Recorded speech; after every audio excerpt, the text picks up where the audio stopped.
Hey everyone, and welcome back to the podcast with John and Sarah, the place where real conversations help you grow in confidence and communication. Today's episode is all about job interviews. Whether you're getting ready for your first interview or just want to sharpen your skills, we've got something really helpful for you. We're going to listen to a realistic job interview simulation.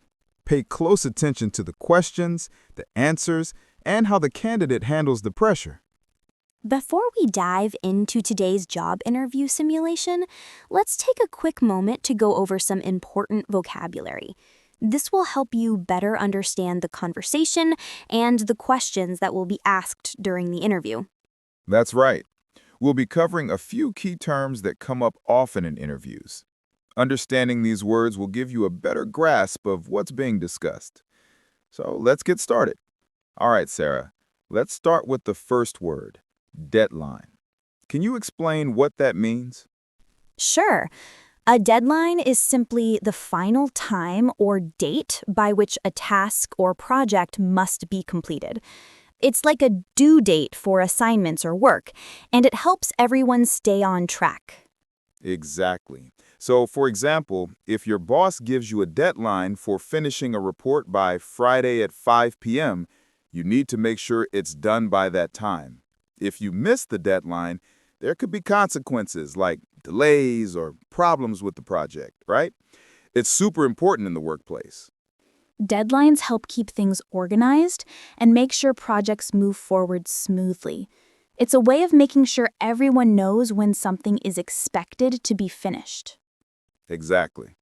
So now you know that when you hear someone talk about a deadline, they're talking about the time by which something must be done. Now let's talk about the word strengths. Sarah, can you explain what that means? Of course, strengths refer to the positive qualities or skills that someone is good at. It's the things that make you stand out or help you succeed. Exactly. So, for example, if you're really good at working with numbers, you might say that your strength is analytical thinking. Or if you're a great listener, that could be a strength in communication, right? So when someone asks about your strengths in an interview, they want to know what you're really good at, what skills or talents you bring to the table. It's about highlighting your best qualities. It's important to be honest and specific when talking about your strengths. And of course, you want to back them up with examples, like how you solved the problem or completed a task successfully because of your strengths. Exactly, John.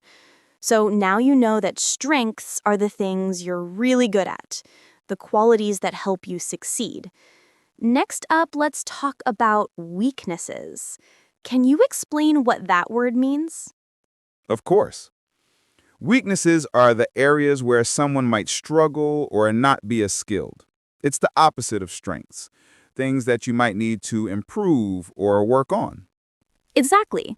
For example, if you're not very good at speaking in front of large groups, you could say that public speaking is one of your weaknesses. Or if you find it hard to stay organized, that could be another example, right? But the important thing is to recognize your weaknesses and show that you're working to improve them. In interviews, employers usually want to know how you handle challenges. So it's good to mention your weaknesses and also explain how you're working on them. That's a great point, John. It's all about showing that you're aware of your weaknesses and that you're taking steps to get better, whether that's through practice, learning new skills, or asking for help when needed. Exactly. So weaknesses are the things we might not be great at, but they're also opportunities for growth and improvement. Finally, let's talk about the word onboarding. Sarah, can you explain what that means? Sure. Onboarding is the process of introducing a new employee to a company. It includes everything from explaining the company's policies and culture to training them on the tools and tasks they'll be working with. Right. And onboarding helps new employees feel comfortable and prepared for their role. It's important because it helps people understand how things work in the company and sets them up for success. Exactly. It's like getting someone ready to start their job. Usually during onboarding, you meet your team, learn about the company's values, and get familiar with the work environment. Exactly. So onboarding is the process that helps you get settled into your new job and learn everything you need to know. It also helps new hires know who to go to for questions or support. It's an important step in feeling like part of the team and making sure you can perform your job well. Now that you're all set with the vocabulary, let's jump into the interview. Today, we're simulating a job interview between a candidate, Isabel, and the HR manager. So take a seat, listen closely, and experience what a real job interview sounds like. Let's dive in. Here's our job interview simulation. Mr. Evans, Isabel Johnson? Yes, that's me. Hi, Isabel. I'm Mr. Evans, the HR manager. Nice to meet you. Thanks for coming in today. Nice to meet you too, Mr. Evans. Thank you for having me. Of course. Please, have a seat. How was your trip over here? Did you find the office okay? Yes, it was pretty easy. The directions were clear and traffic wasn't too bad this morning. Glad to hear that. We try to make things as smooth as possible for our candidates. Would you like some water or coffee before we begin? No, I'm fine, thank you. All right then. So, let's get started. Okay. Can you tell me a little about yourself? Sure. Well, I'm originally from Chicago, but I moved here about 3 years ago after graduating from college. I studied communications with a focus on digital media. During my last year, I interned at a small marketing agency, and that really sparked my interest in branding and social media strategy. Ah, digital media. That's a fast-moving field. What kind of work did you do during your internship? It was a mix of things, actually. I helped manage their Instagram and Facebook accounts, created content calendars, and even wrote a few blog posts for their website. One of my favorite projects was helping launch a campaign for a local eco-friendly clothing brand. I got to be part of the creative meetings and even help shoot some of the visuals. That sounds like a great hands-on experience. So, what did you do after graduation? Right after college, I got a full-time job at a startup called Brightline. They were just getting off the ground, so I wore a lot of hats. My title was content assistant, but in reality, I did everything from social media planning to customer support on busy days. Startups are great for that kind of exposure. What would you say was your biggest takeaway from that job? Honestly, I learned how to be adaptable. Things change daily.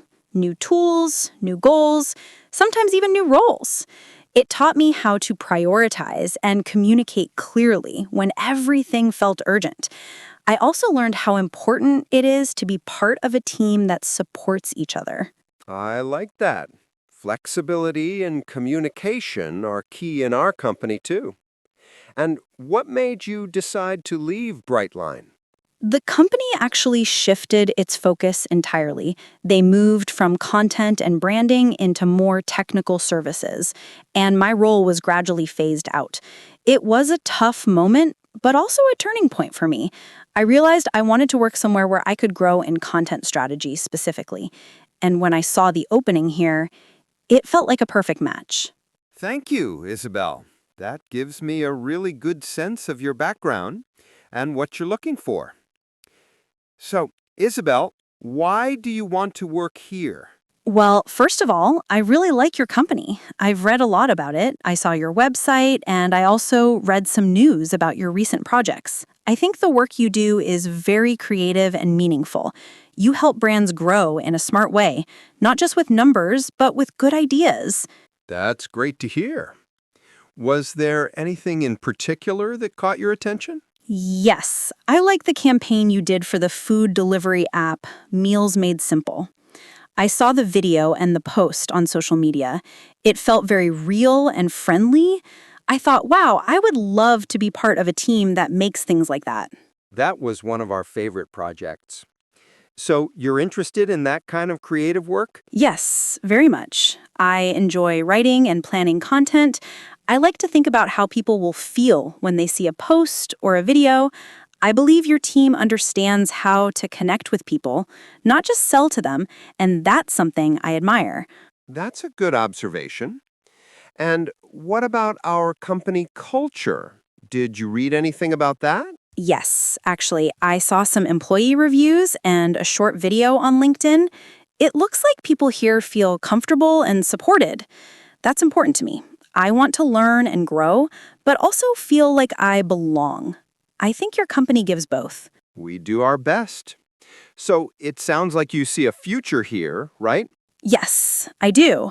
I feel that I can learn a lot here and also bring my ideas. I'm still growing, but I work hard and I really want to be part of something great. Thank you, Isabel. That's a thoughtful answer. All right, Isabel, let's talk a little about your strengths and weaknesses. Let's start with your strengths. What would you say you're good at? I think one of my biggest strengths is that I'm organized. I like to plan my tasks, use calendars, and make sure I don't forget anything. Even in busy situations, I stay calm because I have a plan. That's a great skill, especially in our line of work. Anything else? Yes, I'm also a good communicator. I like to work with people, listening, and sharing ideas. In my last job, my manager said I was good at giving feedback kindly and clearly. I think communication helps teams work better. Absolutely. And now for the harder part. What's one of your weaknesses? Yes. I would say that sometimes I take too much time on small details.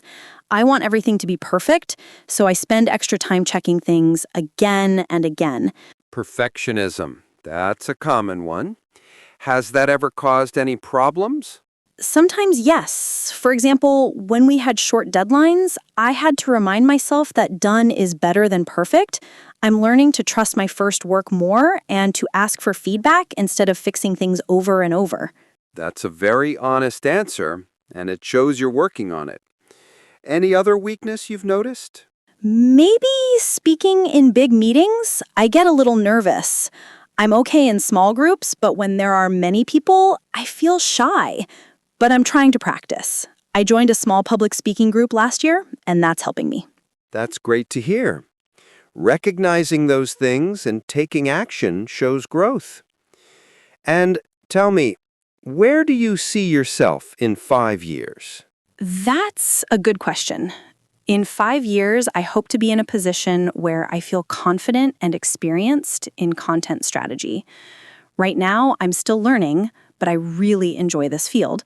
I'd like to grow step by step and become someone the team can count on for ideas and leadership.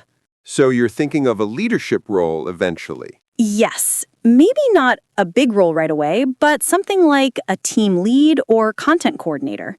I want to help others, not just do the work. I enjoy guiding people, even now when I help friends or coworkers with writing or planning. That's a good vision. And are you thinking of staying in the same kind of company, or do you want to move to a different type of business? I really like creative companies like this one, where there's room for new ideas. I'm not sure about the exact place, but I know I want to work somewhere where creativity and people matter. I want to feel proud of what I create and the impact it makes. Do you have any plans for more education or training in the next few years? Yes, actually, I'm thinking about taking a course in UX writing or maybe digital storytelling. I want to understand more about how people interact with content online, not just writing, but the full experience. If I stay here, I'd love to grow inside the company and maybe take advantage of any training programs you offer. That's good to hear. We do have internal development programs. It sounds like you've thought about this seriously. Yes, I try to be realistic. I know 5 years is a long time and things can change, but I like having a direction. I don't just want to have a job. I want to build a career that makes me feel excited every day. Well said, Isabel. Thank you for sharing that. So, Isabel, why should we hire you? Well, I think you should hire me because I'm a mix of creativity, responsibility, and motivation. I don't just want a job. I really want to contribute to the team. I care about the details, but I also understand the big picture. When I work on a project, I always ask, how does this help the company and the audience? That's a solid mindset. Can you give me an example? Yes. At my last job, I created a weekly post series for our Instagram account. I didn't just make nice images, I also checked the comments and messages to see what people liked or needed. After a month, we saw more engagement, and even a few new customers told us they found us through those posts. That's real impact. And beyond skills, what do you think you bring as a person? I am a positive person. I like to work with others, solving problems, and keeping things moving. I try to stay calm under pressure, and I don't give up easily. If something doesn't work, I ask questions, try again, or ask for help. I believe teamwork is about listening and sharing. That's important here. We value collaboration. Yes, and I really believe I would fit well in your team. I may not know everything yet, but I'm ready to learn, grow, and do my best from day one. Thank you, Isabel. That's a strong answer. Now, tell me about a time you faced a challenge at work. What did you learn from it? Yes, I remember one situation very clearly. At my last job, we were working on a campaign for a local brand. Everything was going well until the client suddenly changed the deadline. They wanted everything ready 1 week. That sounds stressful. It was. We had to finish a lot of things quickly. The designs, the social media posts, and the client presentation. At first, I felt overwhelmed. And honestly, the team was a bit confused about how to move forward. So what did you do? I asked my manager if I could help organize the new schedule. I made a list of what we had left, what was urgent, and what we could do later. Then I talked with my teammates, and we divided the work clearly.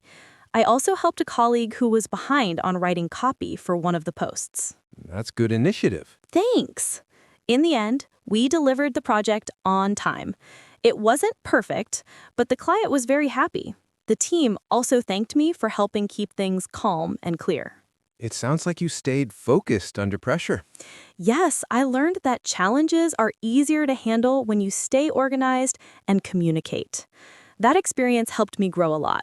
Great example. Thank you, Isabel. Okay, Isabel, how do you handle pressure or stressful situations? I think stress is a part of every job, but the way we respond makes a big difference. For me, when I feel pressure, the first thing I do is stop and breathe. I try to stay calm and think clearly, even if things feel urgent. That's a smart first step. And what do you usually do after that? I break things into smaller steps. If I have a big task or deadline, I ask myself, what can I do right now? That helps me feel more in control. I also make a quick plan, even just a checklist, so I can see progress. And how does that work when you're in a team, not just working alone? In teams, I try to keep communication open. If I'm feeling stressed, I say it, not in a negative way, but to be honest. I might say, "This deadline is tight. Can we go over the priorities together?" I think asking for help or clarification is better than staying quiet and getting overwhelmed. Have you ever had a moment when the stress got too much? Yes, actually. Last year, we had a week where 2 big projects overlapped, and my teammate got sick. I had to do extra work, and I started feeling really tired. I made a small mistake in a post that went live, and I felt terrible. How did you recover from that? I told my manager right away, and we fixed the post quickly. But more important, I realized I needed to take short breaks and drink water, eat properly, even if I was busy. I also started using a time tracking app to stay focused. That week taught me that managing stress is not just about work. It's also about taking care of yourself. That's a valuable lesson. It sounds like you've learned a lot from experience. Yes. Now I try to stay calm, stay organized, and ask for support when needed. I don't see pressure as something bad. It can actually help us grow if we handle it the right way. Thank you, Isabel. I appreciate your thoughtful answer. Now, let's talk about salary for a moment. What are your salary expectations, Isabel? Thank you for asking. I've done some research on similar roles in the city, and I understand that the average salary for this position is around $45,000 to $50,000 per year. Based on my experience and skills, I think something in that range would be fair. That's a reasonable range. Is salary your top priority? Not really. Of course, I want to be paid fairly, but for me, growth, learning, and being part of a good team are just as important. If there are opportunities to develop my skills and move forward in the company, that means a lot to me. I see. And are you flexible? Yes, I am. I'm open to discussing it more depending on the full offer, like benefits, training, and the role itself. My main goal is to find a good fit where I can do meaningful work and grow. That's a good approach. Thank you for being honest and prepared. Thank you. I want this to be a win-win for both of us. And Isabel, do you prefer working independently or as part of a team? That's a good question. Honestly, I enjoy both, and I think each has its moment. When I'm doing tasks that need deep focus, like writing or editing, I like working alone. I can concentrate better and manage my time. But when it comes to big projects or solving problems, I really enjoy teamwork. So you'd say you're comfortable with both styles? Yes, definitely. For example, in my last job, I was often responsible for writing blog posts. That part was independent. I did research, wrote drafts, and made edits on my own. But before publishing, I always met with the designer and the marketing manager. We discussed the layout, the timing, and the message. That part was very collaborative. And how do you feel about group decisions or brainstorming sessions? I really like them. I believe good ideas come from listening to different people. Sometimes someone says something simple, and it gives me a new perspective.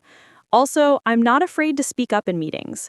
I try to give helpful suggestions, but I also listen carefully. It's important to respect all voices. What happens when there's disagreement in a group? That happens, of course. I think the key is communication and respect. If someone disagrees with my idea, I don't take it personally. I ask, "Can you explain why?" That way I learn. And if I disagree with someone, I try to say it in a kind and clear way, like, "I see your point, but what if we try this instead?" I think it's better to look for a solution than to win an argument. Very well said. And when you work alone, how do you stay motivated? I usually set small goals for myself, like finishing one section before lunch, or reviewing everything by 3 p.m. I also take short breaks to stay fresh. I'm pretty self-disciplined, and I like checking things off my list. It gives me a good feeling of progress. Sounds like you have strong work habits. One last question on this. If you had to choose only one, working alone or in a team, which would you prefer? If I had to choose, I'd say working in a team. I love being around people, sharing ideas, and feeling like we're building something together. But I do need some quiet time during the day to think and create. So a mix is ideal. But if I had to choose just one, I'd go with teamwork. Thank you, Isabel. I appreciate your honest and thoughtful answer. All right, Isabel. Now, tell me about a time you failed. What did you learn from it? Yes, there's one experience that really taught me a lot. It was during my internship when I was helping plan a small online event for new customers. My job was to send out the invitation emails with the right links and times. And what happened? Well, I sent the email, but I made a small mistake. I copied the wrong time for the event. I didn't double check it. Some people showed up late, and a few even missed it completely. The team was surprised, and my manager had to send an apology message to the guests. That must have felt tough. Yes, I felt terrible. I thought I had ruined everything. I was so embarrassed. But my manager was kind. She sat down with me and said, "Everyone makes mistakes. What matters is what you do next." That's a great way to handle it. Exactly. So I wrote an apology to the team, and I made a checklist system for myself. So I would always review important details before sending anything. I also asked another intern to check my work when it involved public communication, just to have a second pair of eyes. That sounds like a responsible reaction. Thank you. Since then, I've become much more careful. I learned that even small details like a time or a link can make a big difference. And I also learned not to be afraid of mistakes. They can be painful, but they help you grow. That's a powerful lesson. I really appreciate your honesty. Thank you. I always try to turn my failures into something useful. Before we finish, Isabel, do you have any questions for us? Yes, thank you. I have a couple. First, I'd like to know more about the team I'd be working with. How big is it, and what's the team culture like? Great question. You'd be part of the marketing team, which has 7 members. It's a mix of designers, writers, and strategists. We value creativity, but also open communication. People here are very supportive. It's a good environment for learning and sharing ideas. That sounds great. And what does a typical day in this role look like? You'd usually start the day with a short team check-in. Then you'd work on your tasks, writing content, scheduling posts, reviewing campaigns. Some days involve meetings with clients or designers. There's also room to bring your own ideas. Perfect. One last question. Is there any kind of training or support for new employees? Yes, absolutely. We have a 2-week onboarding program where you meet the team, learn the tools, and start with small tasks. You'll also have a mentor to guide you during the first few months. That's very helpful to know. Thank you so much. I really appreciate the opportunity to be here today. It was a pleasure meeting you today, Isabel. Thank you for your time. Thank you, Mr. Evans. I really enjoyed our conversation. We'll be reviewing all candidates this week, and we'll get back to you soon. Sounds great. I'll look forward to hearing from you. Have a wonderful day. You too. Take care. Well, that was a really interesting interview. Isabel handled every question with such confidence and professionalism. You can tell she's put a lot of thought into her responses. Absolutely, John. I especially liked how she explained her strengths and weaknesses and how she handled that question about failure. It's important to be honest about our mistakes, but also to show how we learn and grow from them. Exactly. And I think the way she talked about balancing independent work with teamwork was spot on. It's all about being flexible and knowing when to ask for help or take the lead. Yes, I agree. Isabel also had great questions for the interviewer, which shows that she's genuinely interested in the role and the company. It's always good to be prepared with questions of your own. Definitely. So if you're preparing for an interview, remember to be confident, stay calm under pressure, and always show your willingness to learn and grow. And of course, don't forget to ask questions. Thanks for listening to today's episode of the podcast with John and Sarah. We hope you found it helpful and insightful. If you enjoyed this episode, don't forget to like, share, and subscribe. And if you have any questions or feedback, feel free to reach out to us. We'll see you next time with more tips and discussions. See you next time. See ya!